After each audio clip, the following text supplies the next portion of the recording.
Hello friends, हमारे YouTube channel driving path पे आप सबका स्वागत है। तो फिजिक्स के लेक्चर को आगे बढ़ाते हुए मैंने आपको पिछले लेक्चर्स में बताया था कि रिफ्रैक्टिव इंडेक्स के बारे में, ठीक। तो आज हम देखते हैं रिफ्रैक्टिव इंडेक्स किन चीज़ों पे डिपेंड करता है, ठीक है। तो लेक्चर स्टार्ट करने के पहले मैं आप सबसे ये रिक्वेस्ट करना चाहूँगा कि आप अगर हमारे चैनल पर नए हैं तो हमारे चैनल को सब्सक्राइब करिए, हमारे वीडियोज़ को ज़्यादा से ज़्यादा शेयर करिए, लाइक करिए और हमें ऐसे ही ढेर सारा सपोर्ट करते रहिए, ठीक है। तो आइए आज के इस लेक्चर को स्टार्ट करते हैं हम।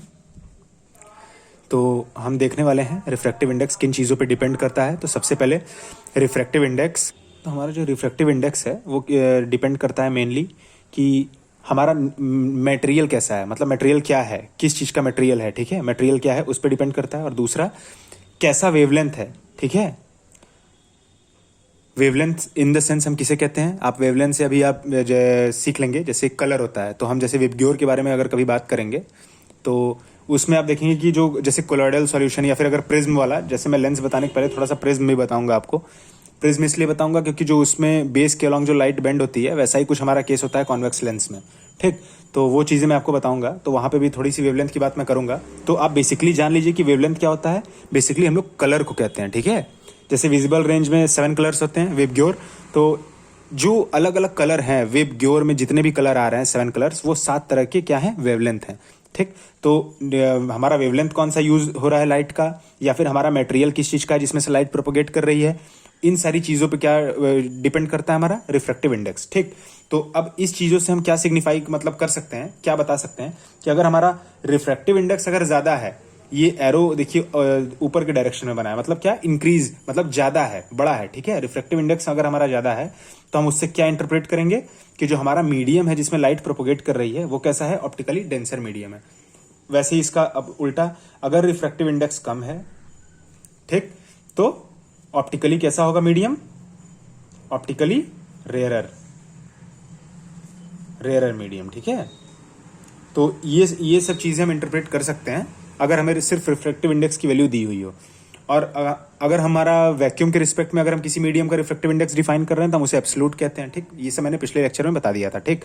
तो एब्सोल्यूट और रिलेटिव, ये सब सारी चीजें और ये डेफिनेशन आप याद रखेंगे, ठीक। तो ये था हमारा रिफ्रैक्टिव इंडेक्स। ये इससे बहुत सारे न्यूमेरिकल बनते हैं। और एक दो चीज जैसे मैंने पिछली बार बताया था 1 and 2, तो इसकी वैल्यू जो होती है वो होती है रेसिप्रोकल 2n1, ठीक। तो अगर आपको एक मीडियम का रिफ्रैक्टिव इंडेक्स दूसरे के रिस्पेक्ट में दिया है और जस्ट उसका अपोजिट पूछे, जैसे लिक्विड का ग्लास के रिस्पेक्ट में दिया है, ठीक, तो ग्लास का लिक्विड के रिस्पेक्ट में क्या होगा, जैसे लिक्विड का ग्लास के रिस्पेक्ट में दे दिया है, लिक्विड का ग्लास के रिस्पेक्ट में दिया है, तो अब उसी ग्लास का लिक्विड के रिस्पेक्ट में क्या होगा, तो जस्ट उसका रेसिप्रोकल, ठीक है। तो ये भी रिलेशन आप याद रखिएगा। मान लीजिए 1 मार्क्स का क्वेश्चन पूछ दिया या फिर कहीं ऐसा वैल्यू दे दिया जिससे आपको रिलेट करके कुछ ना कुछ निकालना हो, जैसे रिलेटिव रिफ्रैक्टिव इंडेक्स दे दिया ग्लास और इसका, ठीक। और आपसे पूछ रहा है कि एब्सोल्यूट रिफ्रैक्टिव इंडेक्स बताइए, ठीक। तो उसमें कन्वर्जन को लेके भी आप इन सब सारी चीज़ों का यूज़ कर सकते हैं, ठीक है। तो इस सब इन सब फार्मूलाज को आप, मतलब फार्मूला जो मैंने बताया इसको ध्यान रखिएगा, ये सब बहुत इंपॉर्टेंट है, ठीक। ये सब यूज़ होंगे आपके न्यूमेरिकल प्रॉब्लम्स में। जैसे मैंने ये फार्मूला लिख दिया है तो अब इससे क्या समझेंगे, अगर कोई लाइट है वो मीडियम 1 से मीडियम 2 में जा रही है तो रिलेटिव, ये देखिए रिलेटिव रिफ्रैक्टिव इंडेक्स है, ठीक। मान लीजिए कोई मीडियम 1 है, वो अदर देन एयर होगा, ठीक है। एयर या फिर वैक्यूम को छोड़ के, जैसे ग्लास लिक्विड का हुआ या फिर ऑयल ग्लास का हुआ, ऐसा कोई मीडियम हुआ, तब उसके लिए है, उसके लिए हम क्या डिफाइन करते हैं, रिलेटिव रिफ्रैक्टिव इंडेक्स। और एब्सोल्यूट के लिए एक मीडियम हमारा एयर होगा, ठीक है। वह एयर या वैक्यूम के रिस्पेक्ट में बात करेंगे, ठीक। तो मीडियम 1 से मीडियम 2 में जा रहा है तो दूसरे वाले को क्या चेंज कर देंगे, और उसका रेसिप्रोकल लेंगे तो क्या हो जाएगा, मीडियम 2 से मीडियम 1 में आ रहा है। तो इस तरीके से हम रिलेटिव रिफ्रैक्टिव इंडेक्स को एक दूसरे का रेसिप्रोकल मान सकते हैं, ठीक है। ये इस फॉर्मूले से सिग्निफाई हो रहा है। तो आप इन सब सारी चीज़ों को ध्यान रखेंगे, ठीक। तो ये था हमारा रिफ्रैक्टिव इंडेक्स का टॉपिक, ठीक। वो इस लेक्चर में पूरा हो गया। तो अब हम चलते हैं किधर, अब मैं आपको बताऊंगा रिफ्रैक्शन बाय स्फेरिकल लेंस, ठीक। स्फेरिकल लेंस से कैसे रिफ्रैक्शन होता है हम वो डील करेंगे, लेकिन उसके पहले मैं थोड़ा सा साइन कन्वेंशन फिर से एक बार आपको याद दिला देता हूँ, ठीक। क्योंकि बहुत कम चीज़ें हैं, साइन कन्वेंशन में भी उतनी चीज़ें नहीं है। मैंने जो पिछली बार बताया था बस आपको वही ध्यान रखना है, लेकिन एक बार मैं फिर से आपको ब्रशअप कर देता हूँ उसमें क्या होता है, ठीक, कैसे होता है, ठीक है। तो ये थोड़ा और ईजी हो जाएगा आपके लिए। तो साइन कन्वेंशन हम देख लेते हैं पहले।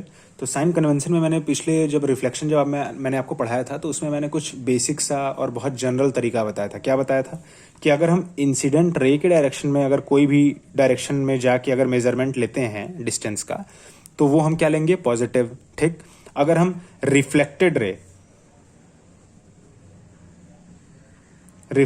रे के डायरेक्शन में जाएंगे, ठीक, in the direction of reflected ray अगर हम जाएंगे तो क्या डिस्टेंस आएगा, नेगेटिव। अगर हम इंसिडेंट रे के डायरेक्शन में जाएंगे तो क्या लेंगे डिस्टेंस को, पॉजिटिव।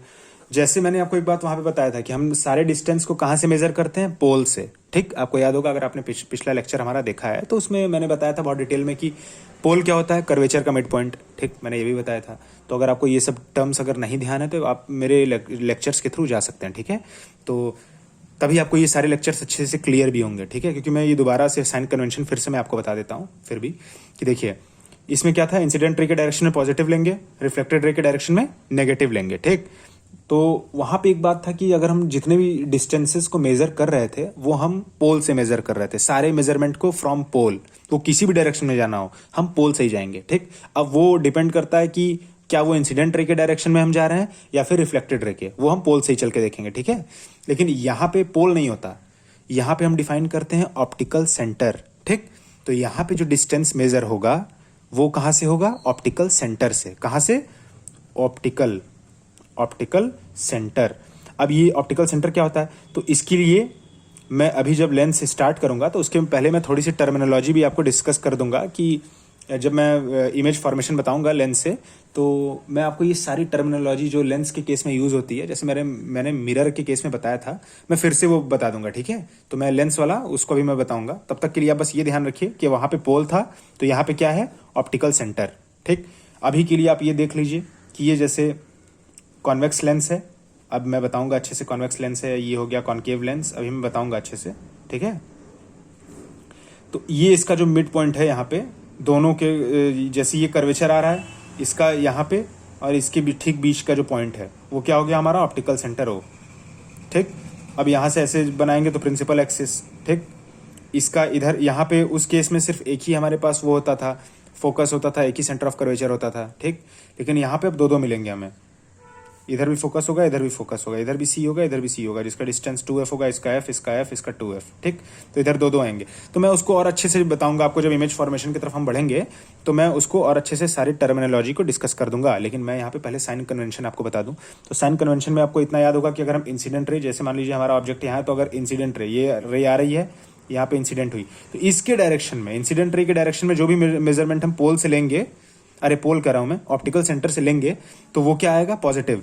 अगर हम रिफ्रैक्टेड रे के डायरेक्शन में जाएं, जिस डायरेक्शन में रिफ्रैक्टेड रे हमारी जा रही है उस डायरेक्शन में अगर मैं जाऊं तो वो हम क्या डायरेक्शन को क्या लेंगे, अगर हम, या फिर आप ये कह सकते हैं कि इंसिडेंट रे जो आ रही है, ठीक है, बस, या फिर आप इतना सा भी ध्यान रख सकते हैं, रिफ्रैक्टेड रे का काम ही नहीं पड़ेगा। जैसे वहां पे था, यहाँ पे क्या है, इंसिडेंट रे के डायरेक्शन में जाएंगे पॉजिटिव, इंसिडेंट रे के डायरेक्शन के अपोजिट डायरेक्शन में जाएंगे तो क्या लेंगे, नेगेटिव। ठीक, इंसिडेंट रे का डायरेक्शन ये है। ठीक, तो इस डायरेक्शन में अगर आप कोई मेजरमेंट ले रहे हैं ऑप्टिकल सेंटर से, अगर आप इस डायरेक्शन में बढ़ रहे हैं तो आप डिस्टेंस कैसा लेंगे, पॉजिटिव। क्यों, क्योंकि आपका इंसिडेंट रे का डायरेक्शन भी यही है। लेकिन अगर ऑप्टिकल सेंटर से आपको डिस्टेंस इधर लेना पड़ रहा है इस डायरेक्शन में जाके, और आपका इंसिडेंट रे का डायरेक्शन ये है लेकिन आप बढ़ इस डायरेक्शन में रहे हैं मेजरमेंट लेने के लिए, तो क्या हो जाएगा, नेगेटिव। वो डिस्टेंस कैसा आएगा, नेगेटिव। ठीक, तो इन सारी चीजों का आप ध्यान रखेंगे। ठीक, फिर वहां पे मैंने एक बात और बताया था कि अगर हम प्रिंसिपल एक्सिस के ऊपर रहें, प्रिंसिपल एक्सिस के ऊपर कोई भी चीज है, प्लेस्ड है, ऑब्जेक्ट है या इमेज भी बन रहा है प्रिंसिपल एक्सिस के ऊपर, तो उसका हाइट क्या लेते हैं हम, पॉजिटिव। अगर प्रिंसिपल एक्सिस के नीचे बन रहा है, मतलब इन्वर्टेड बन रहा है इमेज, तो उसका हाइट क्या लेते हैं हम, नेगेटिव। ठीक है, इस बात का भी आप ध्यान रखेंगे। तो ये था हमारा साइन कन्वेंशन में, मैंने मिरर में बहुत डिटेल में बताया था, तो बस मैं उसको थोड़ा सा ब्रशअप कर रहा था आपको यहाँ लेंस के केस में। ठीक है, तो ये हो गया हमारा साइन कन्वेंशन जो यूज होगा रे डायग्राम्स में। ठीक है, जब हम स्फेरिकल लेंस का जब रे डायग्राम बनाएंगे तो उसमें ये सारे साइन कन्वेंशन को हम यूज करेंगे, ध्यान रख के बनाएंगे। ठीक, तो इस लेक्चर में हम साइन कन्वेंशन तक रखते हैं। अभी मैं दूसरा लेक्चर जो हम बनाएंगे अभी, तो उसमें मैं आपको बताऊंगा refraction of light by spherical lens, ठीक है। तो उसमें मैं सारी टर्मिनोलॉजी और अच्छे से रे डायग्राम बना के आपको डिस्कस कर दूंगा, ठीक।